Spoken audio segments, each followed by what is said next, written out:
సందేహము లేకుండా ఏ వ్యక్తి అయినా సరే ఆ వ్యక్తి సందేహము లేని విశ్వాసంతో ప్రార్థించాలి. ప్రార్థించేటప్పుడు మనకు ఉండవలసినటువంటి ప్రాముఖ్యమైనటువంటి విషయం ఏంటిదంటే, ప్రార్థనకు ముందు విశ్వాసం ఉండాలి. ప్రార్థన చేసేటప్పుడు జరిగిస్తాడనే విశ్వాసం ఉండాలి.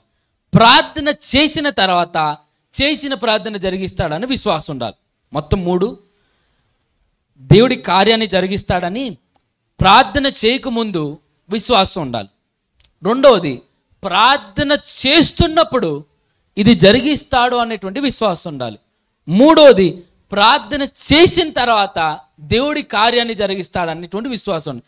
ఈ 3 ఎప్పుడైతే ఒక వ్యక్తిలో ఉంటాయి, ఇది గొప్ప విశ్వాసము లేదా బైబిల్ ప్రకారమైనటువంటి విశ్వాసం.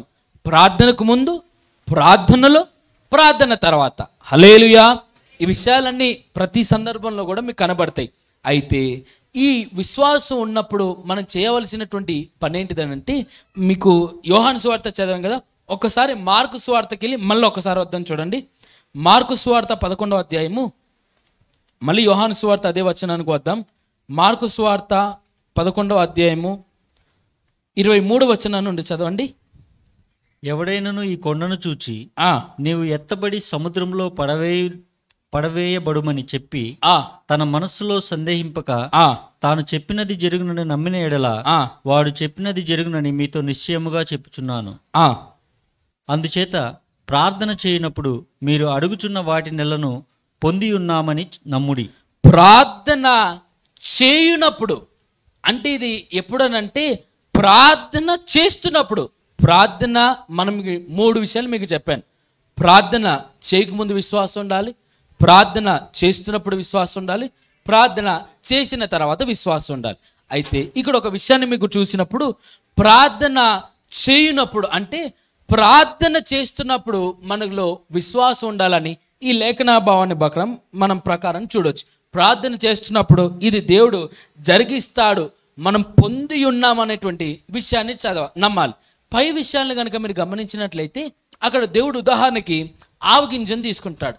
ఎవరికైనా ఒక ఆవగింజంత విశ్వాసం ఉన్నట్లయితే ఈ కొండ వెళ్ళి ఆ సముద్రంలో పడమంటే ఈ కొండ వెళ్ళి ఆ సముద్రంలో పడుతుంది అనేటువంటి విషయాన్ని చెప్తాడు. మీరు చాలా బాగా గమనించండి, చాలామంది దీన్ని తప్పుగా అర్థం చేసుకుంటారు. మనం విన్నాక 3 విశ్వాసాల గురించి చూసాం.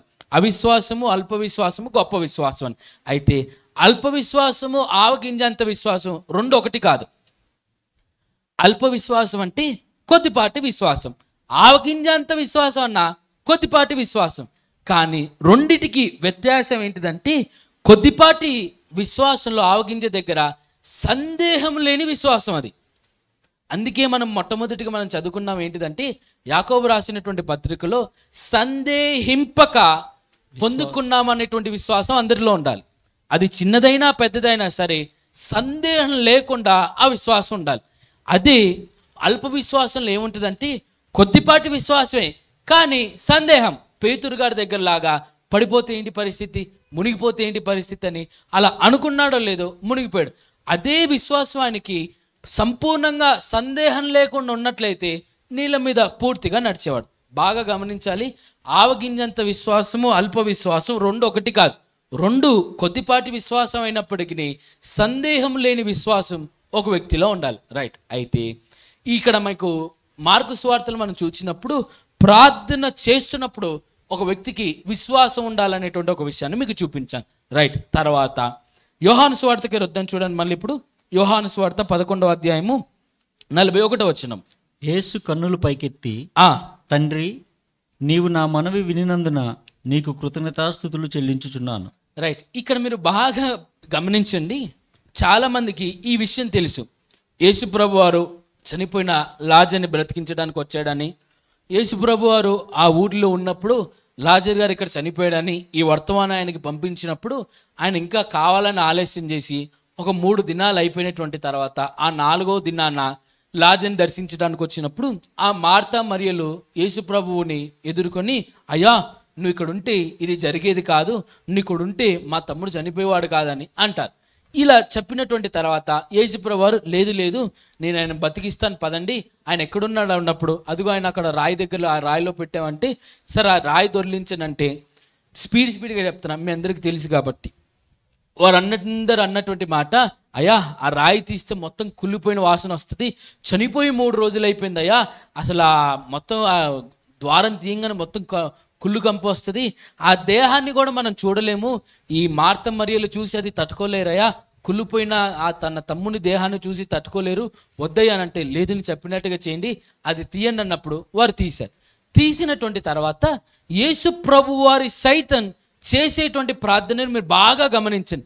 చాలామంది ఏం చేస్తారంటే యేసు ప్రభు నేర్పించిన ప్రార్థనని చూస్తారు.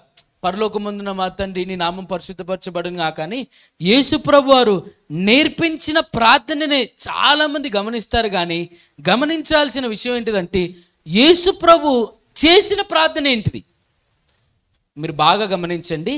యేసు ప్రభు ప్రార్థన నేర్పించాడు, అది తక్కువ అని కాదు, చాలా గొప్ప ప్రార్థన నేర్పించాడు.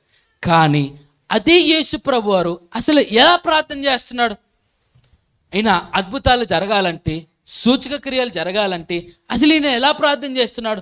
అదే ప్రార్థన మనం నేర్చుకుంటే పోతుందని చాలామంది గమనించారు. ఆయన నేర్పిన ప్రార్థన మీద దృష్టి ఉంచుతారు, కానీ స్వయంగా యేసు ప్రభు వారిని చేసిన ప్రార్థన ఇక్కడ మనకు కనపడుతుంది. చదవండి, చూద్దాం. ఇప్పుడు 41వ వచనం చదవండి. తండ్రి నీవు నా మనవి వినినందున నీకు కృతజ్ఞతాస్తుతులు చెల్లించుచున్నాను. చాలండి. మీరు ఈ విషయాన్ని గమనించారో లేదు, ఈ యేసు ప్రభు వారు ఆ లాజర్ గారిని బ్రతికించడానికి ఆ సమాధి దగ్గరికి వెళ్ళి ప్రార్థన చేయటం మొదలు పెడుతున్నారు. ప్రార్థన చేస్తున్న మొట్టమొదటి అంశం ఏంటిదంటే, ప్రభువా పరలోకమందున్న తండ్రి, అయ్యా నా ప్రార్థన నువ్వు ఆలకించినందుకు వందనాలు అని అన్నాడు. అప్పటికి లాజర్ని ఈయన బయటికి రమ్మని పిలవలే. 43వ వచనంలో ఉంటుంది చూడండి. లాజరు బయటికి రమ్మని బిగ్గరగా చెప్పగా చనిపోయిన వాడు కాళ్ళు చేతులు ప్రేత వస్త్రములతో కట్టబడిన వాడై వెలుపలికి వచ్చెను. చాలండి. ఈ లాజరు బయటకు వచ్చినటువంటి తర్వాత చెప్పాల్సిన మాట ఏంటిదంటే, అయ్యా తండ్రి నా ప్రార్థన ఆలకించినందుకు వందనాలని చెప్పాలి. కానీ లాజర్ని బయటికి రమ్మననే లేదు. లాజర్ లోపలే ఉన్నాడు, యేసుప్రభు బయటే ఉన్నాడు. ఆ శవం ఇంకా శవంగానే ఉంది, కుళ్ళిపోయే ఉంది, చనిపోయే ఉన్నాడు. కానీ యేసుప్రభు వారు చెబుతున్నటువంటి మాట, ఆ ప్రార్థనను గమనిస్తే, తండ్రి నా మనవి ఆలకించినందుకు నీకు కృతజ్ఞతాస్తుతులని చెప్తున్నాడు. హల్లెలూయా. ఇది చేయాల్సినటువంటి ప్రార్థన. ఏంటిదంటే ఒక ప్రార్థన చేసినప్పుడు అది జరిగిపోయిందని నమ్మేయాలి, అంతేగా. ఇప్పుడు మనకు ఒక బండి కావాలి, ఉదాహరణకి మీకు చెప్తున్నా. ఉదాహరణకి మీకు బండి కావాలని అనుకున్నారు, ప్రార్థన చేస్తున్నారు. ఇంట్లో కూర్చొని ఇక బండి వచ్చేసింది అంటాం కాదు, వెళ్ళిపోయి ఆ బండి మీద ఏదైనా ఒకవేళ లోన్ తీసుకోవాలంటే లోన్ ఎంత, ఏ బండి కావాలి, అవన్నీ రెడీ చేసుకోవటమే. ఇక బండి వచ్చేసింది, డబ్బులు వచ్చేసి అన్న ఆ విశ్వాసంలోనే ఉండాలి. హల్లెలూయా. ఒక ప్రార్థన గురించి మనం ప్రార్థన చేస్తున్నప్పుడు ఆ కార్యము జరిగిపోయిందని ఇక మనం అనుకోవాలి. ఇక మళ్ళీ మనం వేరే దాని గురించి ఆలోచన చేయకూడదు. అది జరిగిద్దా జరగదా అనే ఆలోచన దృష్టి ఉండదు. జరిగిపోయింది అంతే అని అటువంటి విశ్వాసం ఉండాలి. ఇదే యేసుప్రభు వారు ఒకవేళ మీరు బాగా గమనించండి, ఈయన అయ్యా నా ప్రార్థన ఆలకించినందుకు వందనాలని అన్నాడు. కానీ లాజరు తిరిగి జన్మించి బయటికి రాకపోతే పరిస్థితి ఏంటిది? అందరి ముందు అవమానపడతాడు కదా. అయ్యో అదేంటి యేసుప్రభు ఆయన జరిగిపోయిందని అన్నాడు, కానీ రమ్మన్నా కూడా ఆయన బయటికి రావట్లేదు, ఆయన బ్రతకలేదు, అదేంటి అని అనుకుంటారు. ఈ ఆలోచన యేసుప్రభు వారు కూడా ఉండుంటుంది. నేను అంటే ఒకవేళ జరగకపోతే ఏంటనే ఆలోచన ఆయనకి రాలేదు.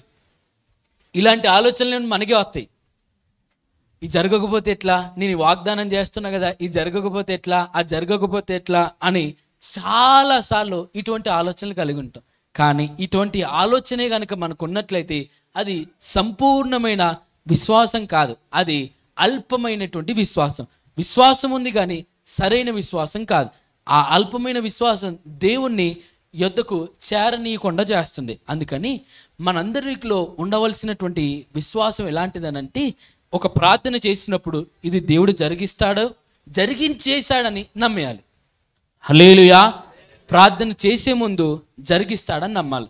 ప్రార్థన చేస్తున్నప్పుడు జరిగిస్తున్నాడని నమ్మాలి. ప్రార్థన చేసినాక ఇది జరిగించేశాడు, అయిపోయింది, మనం వెళ్ళి డబ్బులు తెచ్చుకోవటమే అనుకోవాలి. హల్లెలూయా. కాబట్టి విశ్వాసం అనేటువంటిది చాలా చాలా చాలా ప్రాముఖ్యమైనటువంటి అంశం. మనం కనుక గమనించినప్పుడు శిష్యులకు సైతం లేనటువంటి విశ్వాసం ఇక్కడ కపెర్నహూములో ఉన్న ఒక శతాధిపతికి ఉంది. యేసు ప్రభుని వెంబడించి యేసు ప్రభు చేత పిలుపు నొందుకున్న శిష్యులకు సైతం లేనటువంటి విశ్వాసం దేవుడు ఇక్కడ ఒక మంచి కపెర్నహూములో ఉన్న ఒక శతాధిపతిలో చూస్తాడు. కాబట్టి మన అందరి జీవితంలో ఒక కార్యం జరగాలనంటే ఆ కార్యం జరిగేంత విశ్వాసం మనలో ఉందా లేదని పరీక్షించుకోవాలి. హల్లెలూయా. అందుకే అపోస్తలుడైన పౌలు కూడా అంటాడు, మీ విశ్వాసము సరైనదో కాదో పరీక్షించుకోండి అని అంటాడు. అసలు మీకు ఉందా విశ్వాసం? ఒకవేళ విశ్వాసం ఉంటే అది అవిశ్వాసమా, అల్ప విశ్వాసమా, సంపూర్ణమైన విశ్వాసం పరీక్షించుకోండి అంటాడు. కాబట్టి మన జీవితాల్లో ఒక కార్యం జరగాలన్నప్పుడు ప్రార్థన చేస్తుండొచ్చు. కానీ ప్రార్థన చేస్తున్నప్పుడు మన విశ్వాసం సరిపోతుందా, అది జరగగలదు అని మనం పూర్తిగా నమ్మగలుగుతున్నామని మనల్ని మనం పరీక్షించుకోవాలి. హల్లెలూయా, హల్లెలూయా. కాబట్టి సందేహం లేనిటువంటి విశ్వాసముతో మనం ప్రార్థన చేయాలి. సందేహం అనేటువంటిది చాలా చాలా చాలా చాలా ఒక గొప్ప ఘోరమైనటువంటి విషయం అండి. బైబిల్ గ్రంథంలో మనం కనుక గమనించినట్లయితే ఈ సృష్టిలోనికి పాపము ప్రవేశించింది సందేహముతోనే. మనం ఆదికాండంలో కనుక చూసినట్లయితే 3వ అధ్యాయం 1వ వచనంలో ఆ సర్పము అవ దగ్గరకు వచ్చి ఇది నిజమా అని అడిగిద్ది. ఇది తెను అని తినొద్దని ఏది అడగదు. అడిగిన మొట్టమొదటి ప్రశ్న ఏంటంటే అవునా ఇది నిజమా అని అడిగింది. ఒకసారి చదవండి 3వ అధ్యాయం 1వ వచనం.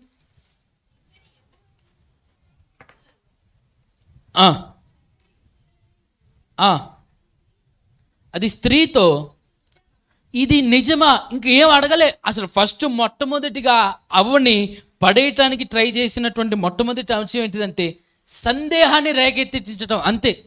ఇది దేవుడు చేయగలడా? అలాగే మన జీవితాల్లో కూడా ఇది దేవుడు చేయగలడా, అవునా, జరిగిద్దా లేదా అనేటువంటి సందేహం కనుక మన హృదయాలు కనుక వస్తే 100% ఆ ప్రార్థన నెరవేరదు. ఖచ్చితంగా మన ప్రార్థన నెరవేరాలంటే పూర్తి విశ్వాసము చేత ఆయనని అడగాలి. అయ్యా ఇది నువ్వు మాత్రమే జరిగించగలవని మాకు నమ్మకం ఉంది, ఇది నువ్వు తప్ప ఎవరు జరిగించలేరు, కాబట్టి దయచేసి నువ్వే జరిగించు, ఇది నువ్వు జరిగించగలిగిన సామర్థ్యం కలిగిన వాడు అని మేము పూర్తిగా నమ్ముతున్నామని అటువంటి ఒక గొప్ప విశ్వాసముతో ప్రతి వ్యక్తి కూడా ప్రార్థన చేయాలి. హల్లెలూయా, హల్లెలూయా. కాబట్టి సందేహముతో చేసేటువంటి ప్రార్థన ఎన్నటికీ జవాబరు లేదు. కొన్నిసార్లు నిజంగానే మనము సంపూర్ణమైన విశ్వాసముతో ప్రార్థన చేస్తున్న కొన్నిసార్లు కార్యాలు జరగకపోవచ్చు. ఎందుకు జరగవంటే అది దేవుని చిత్తం కాకపోయి ఉండొచ్చు. రెండే విషయాలండి ప్రార్థన నెరవేరకపోవడానికి. మొట్టమొదటిది మన విశ్వాసము సరిగ్గా ఉందా లేదా చూసుకోవాలి. మన విశ్వాసం సరైనప్పటికీ కూడా ఆ కార్యం జరగటం లేదంటే దేవుని చిత్తం కాదనుకుని వదిలేయాలి. ఎలాగంటే ఉదాహరణకి ఓ చిన్న పిల్లోడు, చిన్న పాప ఉంది, మనం యాపిల్ కట్ చేస్తున్నప్పుడు యాపిల్ని అడిగాడు, యాపిల్ ఇచ్చాం కట్ చేసి. యాపిల్ తిన్నదాక ఆ కట్ చేసిన కత్తిని కూడా అడిగాడు అనుకో, ఇస్తావా? అడిగాడు కదా యాపిల్ ఇచ్చామని ఇది కూడా ఇస్తాం అంటే ఇయ్యం. అది వానికి హాని తలపెడుతుందని వానికి తెలియదు కానీ మనకు తెలుసు. అలాగే మన జీవితాల్లో కూడా కొన్ని సందర్భాల్లో ఏదైనా ఒక కార్యాన్ని జరిగిస్తే అది మన జీవితానికి కీడైతే అది మన యొద్ద నుండి తప్పించబడటానికి దేవుడు కొన్నిసార్లు దాన్ని అనుమతించాడు. హల్లెలూయా. కానీ కొన్నిసార్లు దేవుని చిత్తమైన మనకి రావటం లేదంటే ఖచ్చితంగా మన విశ్వాసంలోనే లోపం ఉన్నట్టు. కాబట్టి ప్రార్థిస్తున్నప్పటికీ కూడా మనలో గనుక ఆ యొక్క విశ్వాసము గనుక లేకపోతే ఆ విశ్వాసాన్ని మనం పురికొల్పించుకోవాలి.